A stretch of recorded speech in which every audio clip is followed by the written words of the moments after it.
What I'm doing tonight is going to talk to you about South Africa, but I want to play this song here just to give you an idea of the past. This song was done by a Christian rock band in the 1980s about the plight of the South Africans, but it's more to do with the Afrikaners, which were actually the black people and the Dutch.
Okay, I wanted just to share this song just to give you an idea of what's taking place in the past probably 150 years in Southern Africa and what is actually occurring now in South Africa. And this song actually shares what has happened in the last 40 years, 40, 50 years. But I also want to talk to you about what happened roughly about 125 years ago. And I'm going to set the stage here. The people who settled Africa, that is in Southern Africa, were Dutch. The Dutch people had actually came there from what I call religious persecution that was taking place to them. And so they sought another place to go. And so they went to southern part of Africa and chose to become farmers. And the areas that they settled in were not what we call very rich areas for farming. But today they are rich areas of farming. In fact, part of what we call Zimbabwe at one time was the breadbasket of all of Southern Africa. And let me explain this to you because you need to understand just connect these things. Rhodesia is now Zimbabwe. And when I was in school studying political science, international studies, I took a class dealing with United States foreign policy to Southern Africa. It wasn't just South Africa, but Southern Africa. And in those days, there was already the war was going on still. The British were fighting with in the Rhodesia War in 1975, and it was still going on when I was in college. Also, what was taking place was in the other part of the country, that is not the country, but the other part of the continent, South Africa, was Angola, and Angola became a communist state with the help of the Cubans and the Nicaraguans and others. And what was taking place was that actually South Africa itself South Africa at that time was by far the richest country, by far richest country in the whole of Africa. You see, they were modernized. They were gold is there, minerals, all kinds of minerals are located in South Africa. It's also in Mozambique. also in parts of Rhodesia, Botswana. And not only that, silver, all precious items were in this area. And so this was a volatile area. And the leader of the government at that time was P.W. Boto, who was the leader of the not separatist, but the apartheid government that was taking place. That there was separation between blacks and whites. And what refreshed my memory today, why I'm talking about this simply was because of the Boer War that took place approximately 120, 25 years ago.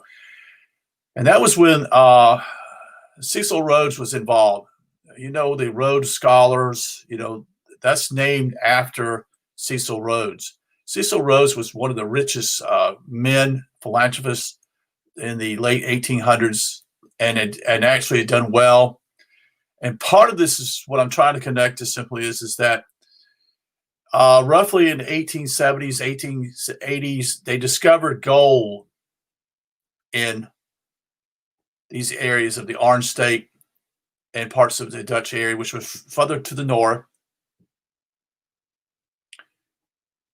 They had found gold as far as 30 miles wide, 30 miles long.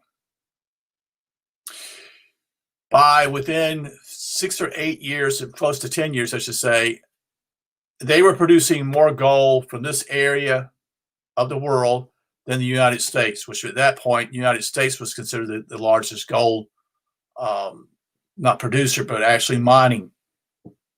What that took place simply is that it was 40% of the gold was coming from this one area of the world.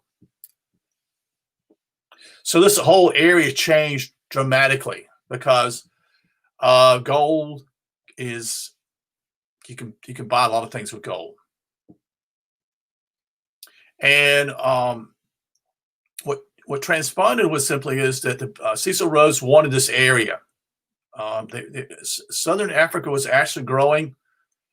There were minerals. He was involved, but he wanted also to get involved in this. And another thing that goes on with this mining is the diamonds that are produced, if you know De Beers. But Rhodes was involved with that enormously. He was heavily invested in that particular market later on. Now, let's go back again, like I said, 100 years and years. And then why did the British get involved? What was part of it? It was Cecil Rhodes. He was involved here, and they wanted the value. They wanted the gold. They wanted the diamonds. They wanted the minerals for themselves, which is what all wars are all about. Mainly is to steal from other countries. And the British have been doing this for a long, long time. Okay, you should know that. That's why it's called the British Empire. So with this happening, the Dutch were concerned, and they'd actually begin to pull themselves to be. They were actually separate states, in fact, and knew that the British were going to eventually cause some issues, and it did. And the British had already dealt with the issue with fighting African tribes in southern Africa, and they assumed that simply the Boers, which is just another word for the Dutch, would be just an easy mop-up deal. It didn't turn out that way. At one time, 500,000 troops, the British, 500,000 troops were in southern Africa. That's a lot of troops, folks. That's a lot of meals to provide, and that's a lot of ways of transporting, moving troops, all that type of thing, having weapons, food, you name it. And then after the war started, in 1899, I recall correctly. And the Boers that actually they're not trained people. These are just farmers. And most of them are out what we would call Calvinists.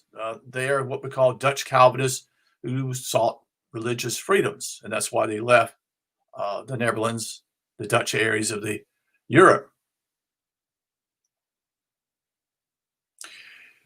They just wanted to be left alone, purely. I'm not, But the point simply, the British actually fought against the tribal groups and seceded easily. But the Boers, the leader of the country, the gentleman fails me right now. His last name was, I can't think of it, it's a Dutch name. I'm not really good on Dutch, but the key is simply is that he saw this coming. And so with the gold shipments they were doing, he was able to buy the best rifles that were made, and the best rifles were made in Germany. He bought tons of weapons from that area, knowing there was going to be a war. The British have a knack for that. They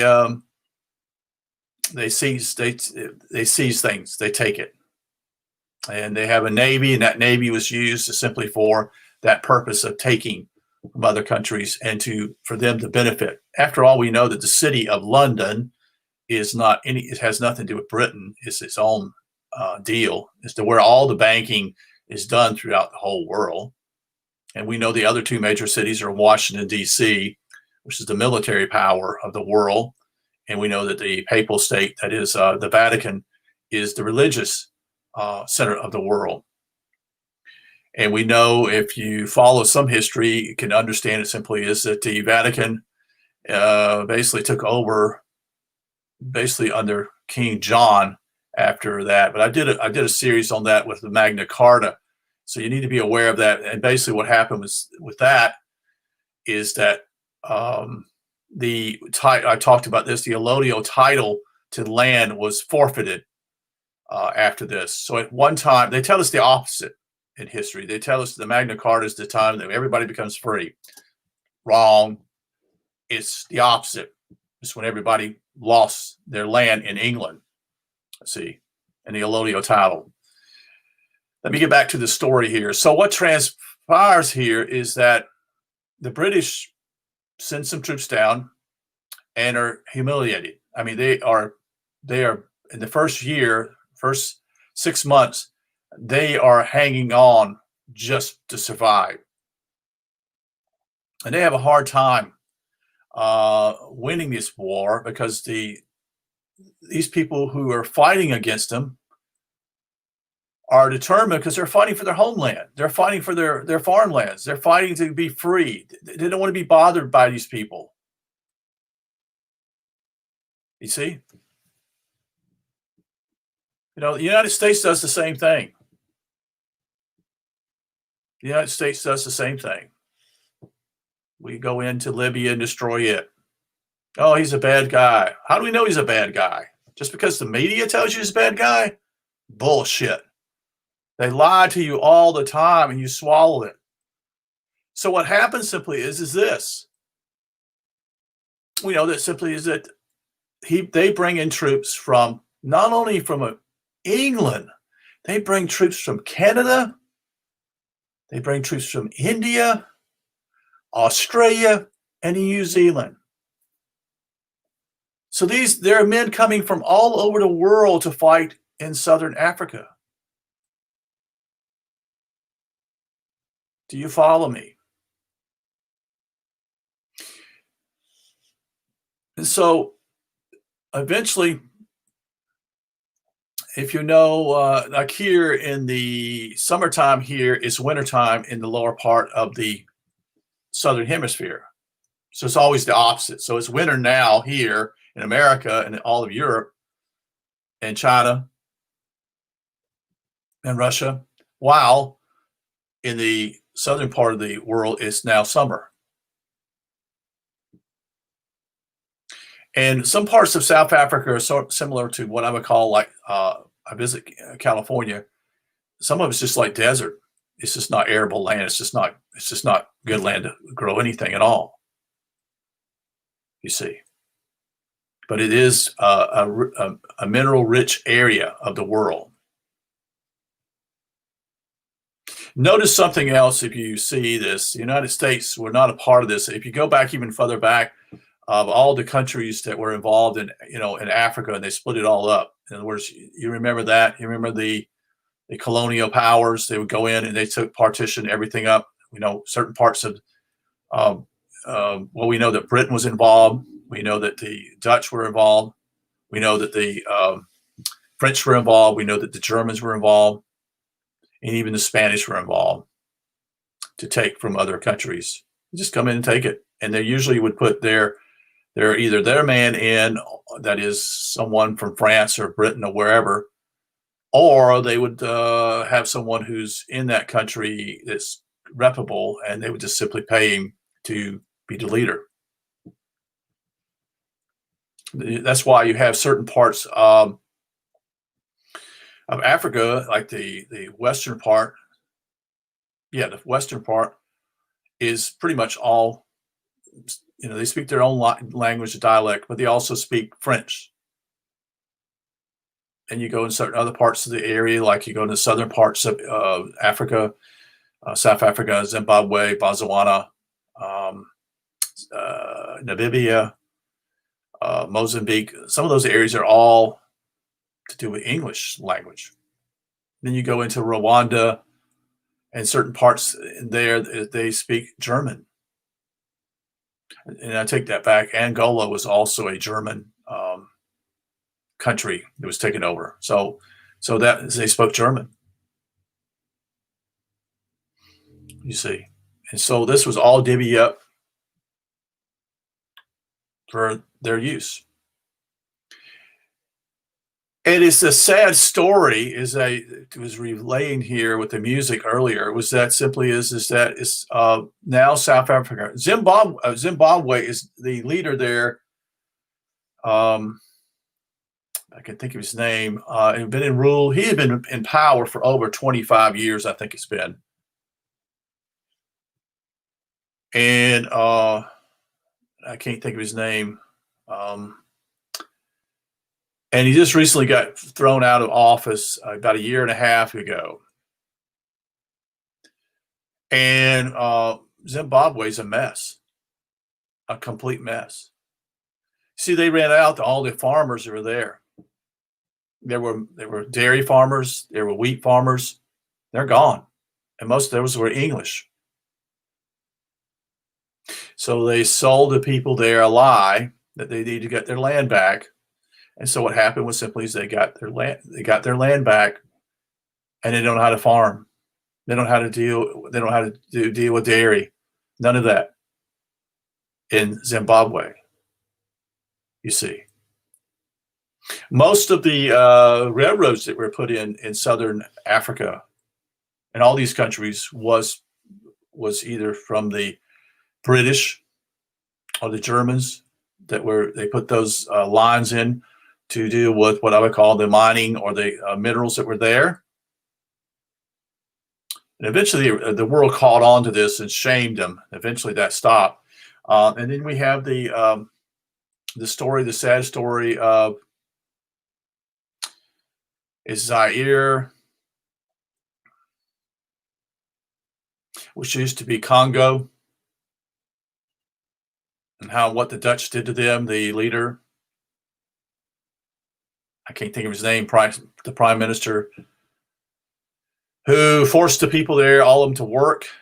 And if they didn't want to work, he cut their hands off. Are you aware of that? Now, let me say something here, folks. Let me just make it very clear. Who is civilized here?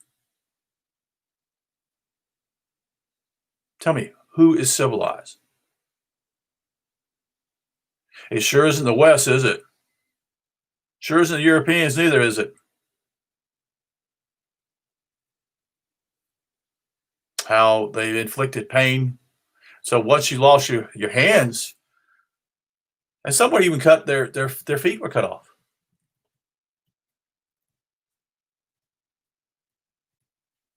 Do you understand that? Do you understand the evil, the concept of hurting people? So you're not going to do this. So I'm going to punish you for the rest of your life, so you won't be able to survive, or you just be dependent. And these countries are considered civilized? I'm sorry, folks. It just doesn't work that way. And the whole idea of civilization or civilized such and such is a lot of it has to do with education, which is a lot to do with nowadays, if not in the last 100 years, and not even much longer than that, is to basically to, it's propaganda. It's to keep you in the dark and say your country is such a great country, and you go out here and fight and give all your, you kill yourself. I mean, not kill yourself. You go out and fight in wars that are actually not the benefit of anything. It's not getting anybody freedom. You're just stealing from them. But I've kind of got off course here. But I just want to point out I just wanted you to understand this. So right now in South Africa, after the government P.W. Botha falls and gives in to Mandela, and eventually Bishop Tutu also was involved in this. And I don't know, I can't say anything negative about Bishop Tutu, but we do know that Mandela was a communist. We know that for sure. And they took over power. They changed their color. They changed their flag. South Africa did. And for the last 10, 15 years, the country, South Africa, is just simply going downhill real quick. It's just like the United States is heading in the same direction too. They decided that they're going to, and I see what's going on, because the P.W. Botha, who was the leader there, was apartheid. Now I remember the songs that were sang by bands like U2 and other fans that were made this issue, and we're going to, do they know it's Christmas at this time, such and such, and that 85 to 90% of that money that was given never went to these people. It's a joke. It's a joke. You're con everywhere. It's the same thing with Red Cross. Same thing that goes on. It never arrives to them. 90% of the money never goes to those people. All these groups that call themselves tax-exempt foundations are screwing people. They're just stealing. So back to this point simply is with the situation now in South Africa, it's now a war going on. It's a civil war against basically those who've been basically harmed or supposedly harmed, or just angry from the past that the leaders are doing this. This is what they do. Many political leaders do. They just blame other groups. It's a diversion. They blame other people for the problems. And that's what happens. It happens here in the United States too. They blame a group of people. You see, they're the problem. No, you're the problem. You see, we don't need any leaders anymore, folks. When you come to that awareness and understanding simply is these people are the worst. They steal and pillage from you. And you've been taught here in America, that's the great thing in the world. I love to be taxed, you see. And yet the country is, quote unquote, in so much debt.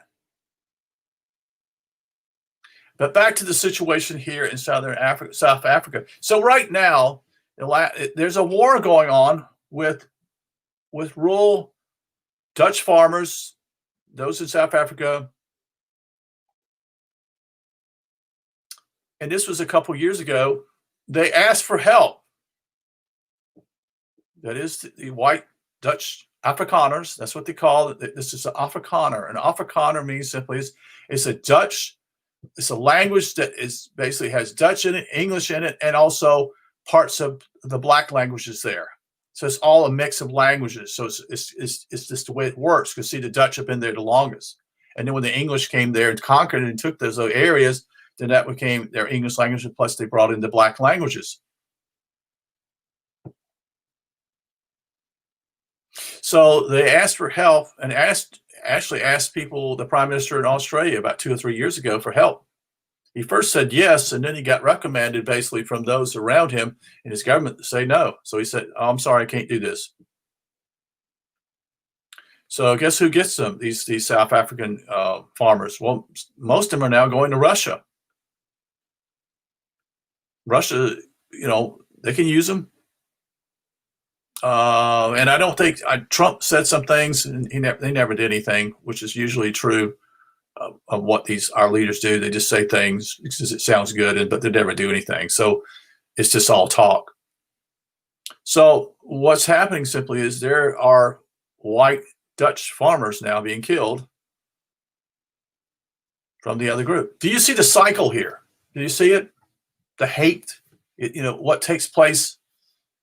You see, it was the white people that did damage to the blacks in the past and stole their property. I'm not saying all Dutch did that. I'm just saying simply as some of these people did. I can't tell you who or who did this, but I know this, naturally the property, in fact, the way they looked at it probably was similar to the Indians here in America, simply was that, I can only own a few acres or whatever I can manage. And that's all I need for my family. It's not the same. It's not this commercial type thinking in the farming today is that, we got to have, thousands of acres to grow things, you see. So we cut all down the trees, and then the soil is totally depleted of the nutrients because the trees provide the nutrients, folks. And then when you cut down the trees, simply is there's nowhere to hold the water, you see.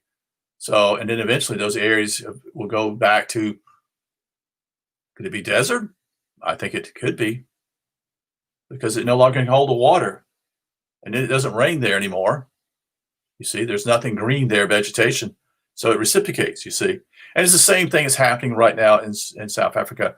There's hate to the white man against them, what's taking place. And no one talks about this because it's not politically correct anymore. But the key is you need to understand how these things happen. The media doesn't tell you the history. They never go into a long diatribe. Maybe that's a bad word. They don't explain any history of what's happened in this country whatsoever. You see, you have to do some digging. You have to look into this. And part of this simply is I've always had interest in foreign countries. I've always had an interest in their culture. I've always been interested in, why do they do certain things the way they do? Because it always intrigues me. They have different music. I like to listen to their music. I want to know why it's different. I've always had an affinity, a closeness towards the people in Russia and those in the Eastern Europe and what took place after World War II. And actually how they were basically the West turned a blind eye and pretended nothing was going on. And so now the situation is that they're making the same mistake that Zimbabwe did.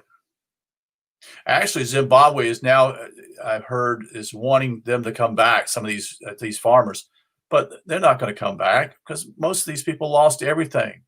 There are some still English farmers in Zimbabwe, but they paid for it. They've had to, quote unquote, they've had to protect themselves because these people come in there and are going to destroy everything. And this is the mindset of what happens. And I see this over and over again.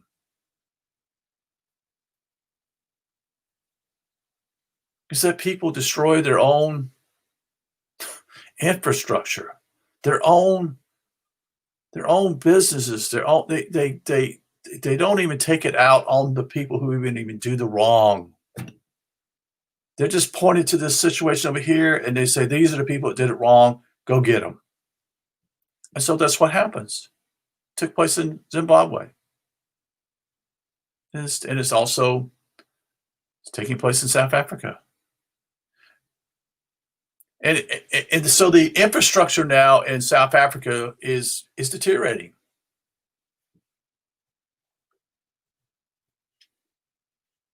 Just money's being thrown away now. And when that happens, a lot of times corporations leave, plants, whatever, people, not a good place to invest money in such and such. I'm not saying it's right or wrong. I'm just saying this is what's happening. And so the whole idea here is I try to explain this whole thing here is to share with you is this. The cycles. You can see them. I can see the cycles around me. I can see the cycle that's taking place now in South Africa. It's a vicious hate. Unless you forgive, you see, have an understanding. This is just what happens. It's just another cycle. And then eventually that'll turn back on its wheels again. If you continue to do this, it'll come back to the other side. And it's how these people who are geniuses in ways, they separate us and they have us fighting one another. And they talk about all kinds of things, such and such, in the media to get you upset when in reality, they're not the enemy, you see. The media, those in the media these days are the worst. They're the lowest. You know, you can put those down with the lawyers, and you can put that down with also the preachers that teach lies too. All those groups, they're all in that bot. The media sells you lies. They sell you fear also, enormous fear. And this cycle continues. You know, for example, the whole issue of the black population is decreased because simply there's no longer a family unit. It's all come apart. There's no daddies anymore. You see, it's how a society falls upon itself. You know, here where I live in South Carolina, at one time, simply is that the population here over 100 years ago was about 50-50. 50% black and 50% white.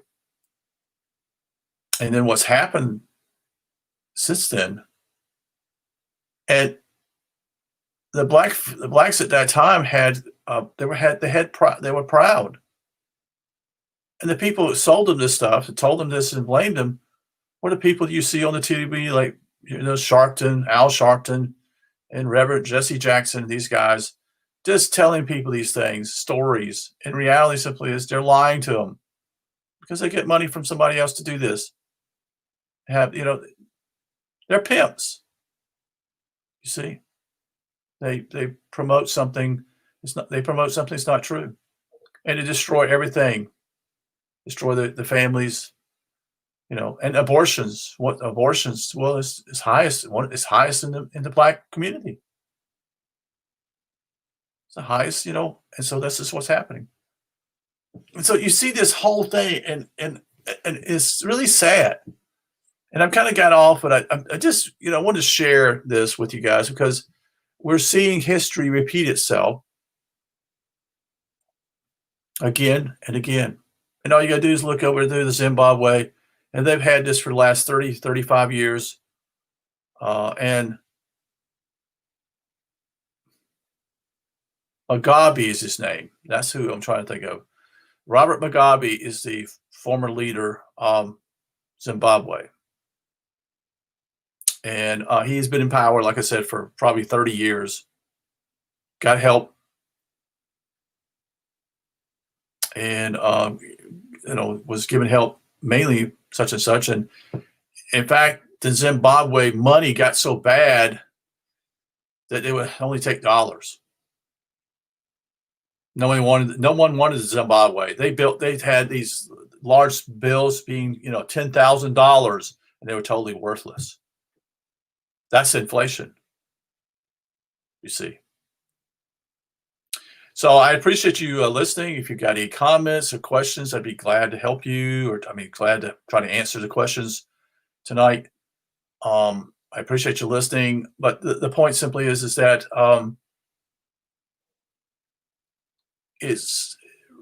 forgiveness is simply understanding, just simply understanding and saying, you know, like with my parents, they let me down, but you know what? What they have tragedies take place in their lives, trauma. And then when you say, well, can you do a better job? Say if you were put in this situation, what would you do? And you realize suddenly that your parents did the best they could do. And you just have to understand that and just move on. You can't hold on to that. It doesn't do you any good. You need to forgive your parents, you see. Because, see, you are the parents now, some of you have kids, and you find out simply it's a lot harder than I thought it was. You see? And so it's not, you got to really understand these things. If not, you're just holding on to something and you're a cycle. You see, another cycle. You're going to do this again. You're going to make the same mistake your parents did. So you got to understand why these things happen. It's time for you to jump out of those cycles and say, no, I'm not going to do this. I'm not going to blame anybody because, see, I take responsibility in my life. Think about that. Have a good night. Take care.